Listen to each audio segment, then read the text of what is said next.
Sa Isabela, naglandfall ang bagyo pero bakit Bicol Region ang pinaka-napuruhan? Pinaliwanag yan ng Pag-asa sa Frontline Report ni Camille Samonte. Sa Isabela sa Northern Luzon, naglandfall kaninang madaling araw ang bagyong Christine. Pero pinaka-napuruhan sa bagyo ang Bicol Region. Maraming lugar sa Bicol ang nalubog sa malawakang pagbaha gaya sa Naga City, Camarines Sur. Maraming pamilya tuloy ang kinailangan na ilikas at sagipin.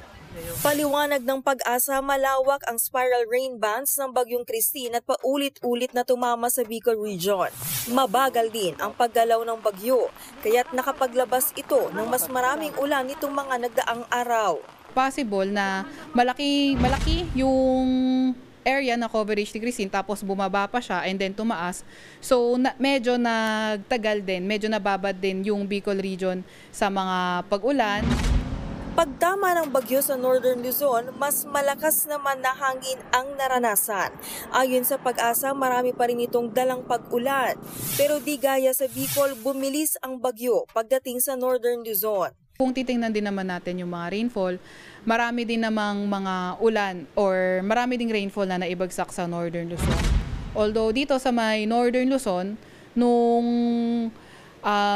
medyo bumilis din yung takbo niya eh. So, naramdaman na agad yung mga signal pagdating sa may Northern Luzon area. Sa ngayon, nakikitang lalabas ang bagyo ng Philippine Area of Responsibility bukas. Nagbabalita mula sa Frontline, Camille Samonte, News 5. Mga kapatid, Jiggy Manikad po, iba na ang may alam at may pakialam sa panahon ngayon.